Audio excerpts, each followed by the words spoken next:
بسم اللہ الرحمن الرحیم نحمده ونصلی ونسلم علی رسولہ الکریم اما بعد فاعوذ باللہ من الشیطان الرجیم بسم اللہ الرحمن الرحیم ان اللہ وملائکتہ یصلون علی النبی یا ایہا الذین آمنوا صلوا علیہ وسلموا تسلیما اللہم صل علی سیدنا وشفیعنا وحبیبنا وکریمنا ومولانا محمد معدن الجود والکرم وآلہ الکرام ابنہ الکریم وبارک وسلم صلاة وسلاما علیک یا رسول اللہ صلی اللہ تعالی علیہ وسلم۔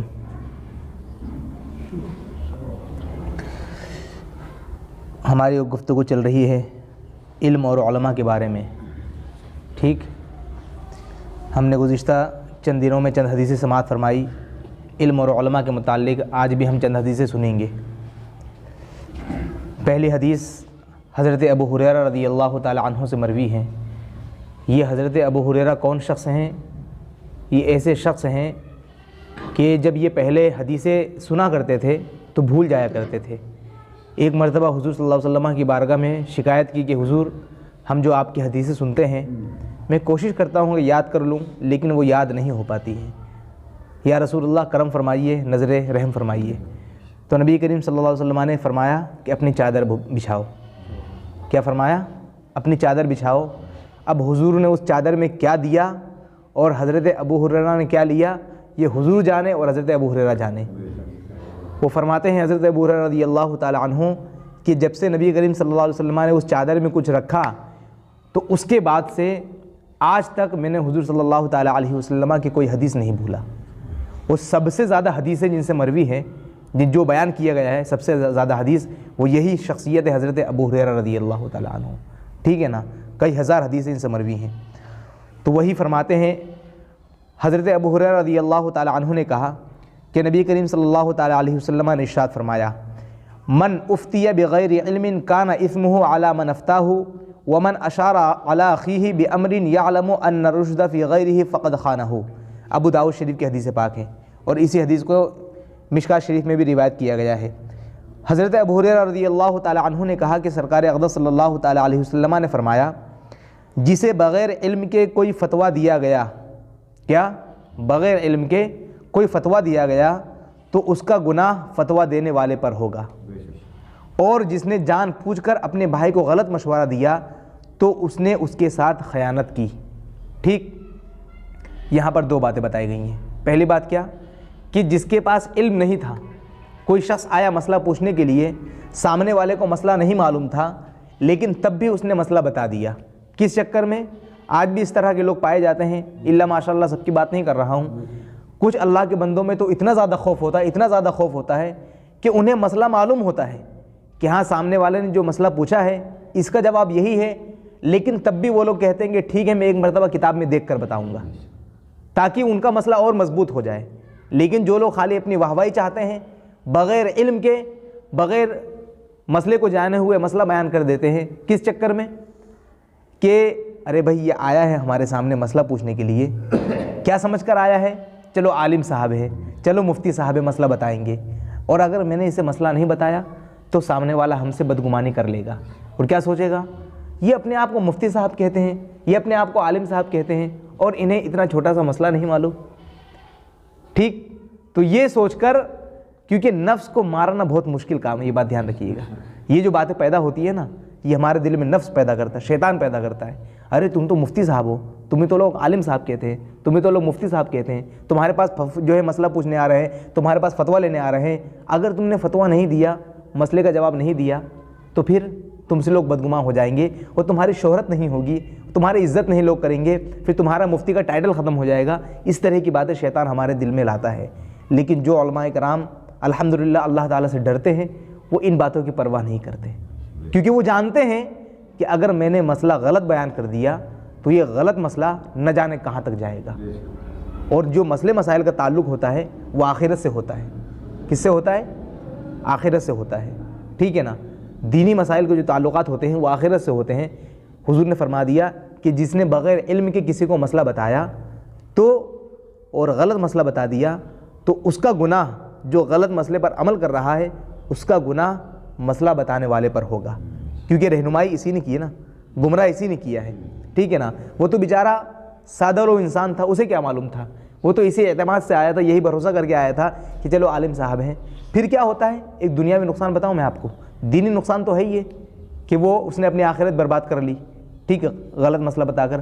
دنیاوی نقصان یہ ہوتا ہے، مثال کے طور پر آج آپ نے کسی مفتی صاحب سے مسئلہ پوچھا، مفتی صاحب نے مسئلہ بتا دیا، اب چند سالوں کے بعد آپ کو کسی نے مسئلہ بتایا کہ آپ جو جس مسئلے پر عمل کر رہے ہیں وہ مسئلہ غلط ہے، صحیح مسئلہ یہ ہے، کیا آپ جس مسئلے پر عمل کر رہے ہیں یہ مسئلہ ایسا نہیں ہے بلکہ ایسا ہے، تو یہ بتائیے جو مفتی صاحب کی عزت چند سالوں سے آپ کے دل میں تھی وہ عزت ختم ہوگی کہ نہیں ہوگی؟ کہ مفتی صاحب کیسے ہیں یار، ہمیں گمراہ کر دیا انہوں نے، کم سے کم نہیں معلوم تھا، منع کرتے نہیں معلوم تھا، ہم کچھ کہتے تھوڑی نا، یہ نہیں معلوم تھا تو کہتے تھے کہ ہم کتاب میں دیکھ کر بتا دیں گے بھائی، ہم کچھ کہتے تھوڑی نا، لیکن اتنے سالوں تک میں غلط مسئلے پر عمل کرتا رہا، کتنا گناہ کمایا میں نے۔ تو پھر کیا ہوتا ہے؟ عوام پھر ایسے علماء سے دور ہو جاتی ہے، ٹھیک ہے نا؟ کیوں؟ جب علماء ہی غلط مسئلہ بیان کرنا شروع کر دیں تو عوام کس کے پاس جائے گی؟ اور جو الحمدللہ آج بھی جو علماء اکرام کام کر رہے ہیں، ٹھیک ٹھاک مسائل بیان کرتے ہیں، عوام ان سے جڑی ہوئی ہے، ٹھیک ہے نا؟ تو اس لیے بغیر علم کے فتویٰ دینا یہ تو بہت بڑا گناہ ہے، کیونکہ ہم نے جس کو مسئلہ بتایا ہے اگر اس نے ہمارے بتائے ہوئے مسئلے پر عمل کر لیا تو اس کا گناہ ہمارے اوپر آئے گا، ٹھیک ہے نا؟ ہم تو ویسے ہی گناہوں میں ڈوبے ہوئے ہیں، ہمارے اندر یہ طاقت کہاں بھائی کہ دوسرے کے گناہ ہم اپنے اوپر لے لیں؟ تو کیوں نہ ہم اپنی واہوائی کو چھوڑنے کے بجائے اپنی جو شیطانی خیالات جو ہمارے دل میں آتے ہیں ان تمام چیزوں کو نظر انداز کر دیں، اور اگر مسئلہ نہیں معلوم ہو تو ہم کہتے کتاب میں دیکھ کر بتا دوں گا، ہماری عزت تھوڑی کھٹ جائے گی بھائی، ٹھیک ہے نا؟ اگر سامنے والے کو آپ پر یقین ہوگا تو وہ آپ کے تعلق سے کبھی بدگمانی نہیں کرے گا، ٹھیک ہے نا؟ کیونکہ علم ایک سمندر ہے کہ نہیں؟ علم ایک سمندر ہے، ضروری نہیں ہے کہ ہر عالم کے ذہن میں، ہر مفتی کے ذہن میں تمام مسائل کا جواب موجود ہو، ہمیشہ ضرورت کے وقت فوراً وہ جواب دے دے، یہ کوئی ضروری نہیں ہے۔ ڈھیر سارے آیتیں ہم پڑھتے ہیں، میں خود حافظ قرآن ہوں، لیکن کئی بار ایسا ہوتا ہے کہ آیت کریمہ پیش کی جاتی ہے لیکن اس کے آگے کی آیت نہیں آتی ہمیں، تو بھائی اگر آگے کی آیت نہیں آ رہی ہے تو اس سے یہ تو نہیں کہا جائے گا کہ آپ حافظ ہو ہی نہیں، ضروری تو نہیں کہ ہمیشہ ہر آیت یاد رہے، انسان کا دماغ کمپیوٹر ہے نا، ہر چیز اس میں آتی ہے۔ تو عوام کا بھی خیال یہ ہوتا ہے کہ بھئی ہم نے عالم صاحب سے فتویٰ پوچھا، مسئلہ پوچھا، عالم صاحب نے نہیں بتایا، یہ کیسے عالم ہے؟ اپنے آپ کو عالم کہتے ہیں، پھر کیا ہوتا ہے؟ بدگمانیاں پھیلنے لگتی ہے، ٹھیک ہے نا؟ تو یہ ہمیں تھوڑا ان باتوں کا خیال رکھنا چاہیے کہ ہر عالم کے ذہن میں ہر مسئلے کا جواب ہمیشہ نہیں ہوتا ہے، اور اگر اس عالم نے نہیں بتایا تو آپ اس حدیث پاک کو ذہن میں رکھیے کہ اس عالم کے دل میں یا اس مفتی کے دل میں اللہ کا خوف ہوگا، اس لیے اس نے نہیں بتایا، وہ کتاب میں دیکھ کر بتا دے گا، ٹھیک ہے نا؟ حضور کے حدیث پاک نبی کریم صلی اللہ تعالیٰ علیہ وسلم نے فرمایا کہ جسے بغیر علم کے فتویٰ دیا گیا تو اس کا گناہ فتویٰ دینے والے پر ہوگا، اور جس نے جان پوچھ کر اپنے بھائی کو غلط مشورہ دیا تو اس نے اس کے ساتھ خیانت کی ہے۔ اب یہ دوسرا مسئلہ، مشورہ دینا، جو کوئی انسان آپ سے مشورہ کرے گا تو مشورہ اسی شخص سے انسان کر سکتا ہے جس کے تعلق سے وہ اچھا خیال کرتا ہے کہ یہ میرا خیر خواہ ہے، یہ میرا بھلا چاہنے والا ہے۔ کوئی بھی انسان اپنے دشمن کے پاس نہیں جاتا ہے مشورہ کرنے کے لیے، اپنے دوست ہی کے پاس جاتا ہے، اپنے عزیز ہی کے پاس جاتا ہے۔ اب یہ بتائیے اگر اس کا دوست ہی، اس کا عزیز ہی، اس کا رشتہ دار ہی اس کو غلط مشورہ دے اور وہ پھر غلط مشورے پر کام کر کے اس کو لاس ہو جائے، نقصان ہو جائے، تو کتنی بڑی بات ہوگی، اور کتنی بری بات ہوگی یہ۔ کل تک جو انسان آپ پر بھروسہ کر رہا تھا، آپ نے اس کے بھروسے کا یہ صلہ دیا، یہ بدلہ دیا کہ اس کو آپ نے نقصان کے راستے پر ڈال دیا ہے۔ یہ کون سی عقل مندی کی بات ہے اور یہ کون سی ایمانداری کی بات ہے؟ اس لیے حضور نے فرمایا کہ خیانت یہ بہت بری بلا ہے، اور اگر تم نے اپنے بھائی کو غلط مشورہ دیا تو کبھی بھی اللہ تبارک و تعالیٰ تم سے راضی نہیں ہوگا، یہ بات دھیان رکھنا۔ اور غلط مشورہ ہم دیں گے کیوں؟ اگر ہم نے اچھا مشورہ دے دیا اور اگر ہمارا بھائی کسی کام میں آگے بڑھ رہا ہے تو اس کے کام سے ہمیں بھی فائدہ ہوگا نا۔ کل اگر ہم پر کوئی مجبوری آ گئی، مسجد کے چندے کا مسئلہ ہو گیا یا مدرسے کے چندے کا مسئلہ ہو گیا، یا کوئی غریب شخص ایسا ہے جس کی بیٹی کی شادی ہے اس کا مسئلہ ہو گیا، تو کم سے کم سامنے والا جب وہ سیدھے راستے پر چلے گا، دولت و ثروت کمائے گا، تو کم سے کم وہ مدد تو کر دے گا اچھے مشورے کی بنیاد پر۔ اور غلط مشورہ دے گا تو بیچارہ نقصان اٹھائے گا، پھر اس کی تکلیف سے سامنے والے کو تکلیف نہیں ہوگی۔ کیوں؟ اس لیے کہ غلط مشورہ اسے نہیں دیا۔ اور حضور نے کیا فرمایا کہ مسلمان ایسے ہوتے ہیں کہ اگر کسی مسلمان کو کوئی تکلیف پہنچے تو دوسرے مسلمان کو بھی تکلیف ہونی چاہیے۔ دنیا میں سینکڑوں مسلمان ہیں کہ نہیں ہیں؟ اگر کسی بھی ملک میں مسلمانوں کو ستایا جاتا ہے تو ہمیں تکلیف ہوتی ہے کہ نہیں ہوتی؟ ہم آواز اٹھاتے کہ نہیں اٹھاتے ہیں؟ کیوں اٹھاتے ہیں بھائی؟ ہم نے نہ ان کو کبھی دیکھا ہے، نہ ہمارا کوئی ان سے رشتہ ہے، لیکن ایسا رشتہ رسول اللہ صلی اللہ تعالیٰ علیہ وسلم نے قائم کر دیا ہے جو رشتہ خونی رشتے سے بھی اہم ہے۔ وہ رشتہ کون سا ہے؟ ایمانی رشتہ ہے، مسلمانی رشتہ ہے، ٹھیک ہے نا۔ اس لیے آج سے ہم یہ عہد کریں کہ اپنی نظر میں جو ہمیں صحیح لگے گا، اپنی نظر میں جو اچھا مشورہ لگے گا وہی مشورہ ہم دوسروں کو دیں گے، اور جو ہمیں غلط لگے گا اس مشورے سے ہم دوسروں کو منع کر دیں گے، ٹھیک ہے نا۔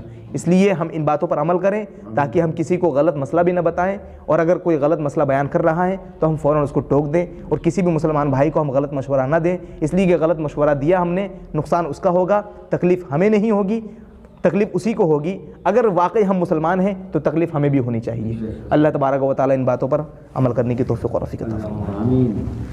صلی اللہ تعالیٰ علی النبی الامی وعلیہ صلی اللہ تعالیٰ علیہ وسلم، صلاۃ و سلام علیک یا رسول اللہ صلی اللہ علیہ وسلم۔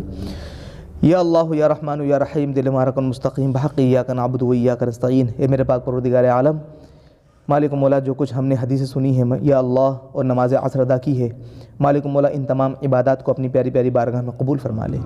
یا اللہ اپنے پیارے حبیب پاک صاحب الاولیاء صلی اللہ تعالیٰ علیہ وسلم کے صدقے و توسل سے مالک مولا ہمیں علم دین سیکھنے اور دوسروں کو سکھانے کی توفیق و رفیق عطا فرما دے۔ مالک مولا ہم جو بھی مسئلہ بتائیں یا اللہ اس مسئلے پر پہلے ہمیں عمل کرنے کی توفیق و رفیق عطا فرما دے۔ مالک مولا ہم جو بھی مسئلہ بتائیں اس مسئلے کا پہلے ہمیں علم حاصل کرنے کی توفیق و رفیق عطا فرما دے، بعد میں دوسروں کو بتانے کی توفیق و رفیق عطا فرما دے۔ مالک مولا نبی کریم صلی اللہ تعالیٰ علیہ وسلم کے وسیلے سے ہمیں اپنی اور دوسروں کی اصلاح کرنے کی توفیق و رفیق عطا فرما دے۔ مالک مولا نبی کریم صلی اللہ علیہ وسلم کے وسیلے سے جو مسلمان پریشان حال ہیں ان کی پریشانی کو دور فرما دے، جو بیمار ہیں انہیں مکمل طور پہ شفا کاملہ عاجلہ عطا فرما دے، جو ہمارے بھائی کاروباری اعتبار سے پریشان ہیں حال ہے یا اللہ ان کے کاروبار میں ترقی عطا فرما دے اور ان کے غیب سے مدد فرما دے، جو کاروبار میں لگے ہوئے مالک مولا ان کی کمائی میں، ان کے کاروبار میں دن دگنی رات چوگنی ترقی عطا فرما دے۔ مالک مولا ان کی کمائی سے، ان کے کاروبار سے انہیں اور اسلام و سنیت کو فائدہ پہنچانے کی توفیق و رفیق عطا فرما دے۔ مالک مولا ہم تمام لوگوں کو ایک دوسرے کے ساتھ اتحاد اور محبت کرنے کی توفیق و رفیق عطا فرما دے۔ جہاں مسلمان پریشان حال ہے ان کی پریشانی کو دور فرما دے۔ ہمارے ملک ہندوستان میں مسلمانوں پر جو ظلم و زیادتی ہو رہی ہے مالک مولا ان تمام ظالمین کو تباہ و برباد فرما دے، مسلمانوں کو امن و شانتی عطا فرما دے۔ یا اللہ مسلمانوں کے خلاف جو بھی سنستھائیں، جو بھی تحریکیں چل رہی ہیں مالک مولا ان تمام تحریکوں کو نیست و نابود فرما دے، ان تمام سازشوں کو ناکام فرما دے، اسلام کو بول بالا فرما، کفر کا منہ کالا فرما۔ یا اللہ ہماری دعاؤں کو اپنی پیاری پیاری بارگاہ میں قبول فرما لے۔ تجھے کرم کرتے نہیں لگتی بار، نہ ہو تجھ سے مایوس امیدوار۔ ان اللہ و ملائکتہ یصلون علی النبی یا ایھا الذین آمنوا صلوا علیہ وسلموا تسلیما۔ اللهم صل علی سیدنا و شفیعنا و حبیبنا و کریمنا و مولانا محمد معدن الجود والکرم وآلہ الکرام وابنہ الکریم وبارک وسلم۔ سبحان ربک رب العزة عما یصفون وسلام علی المرسلین والحمد للہ۔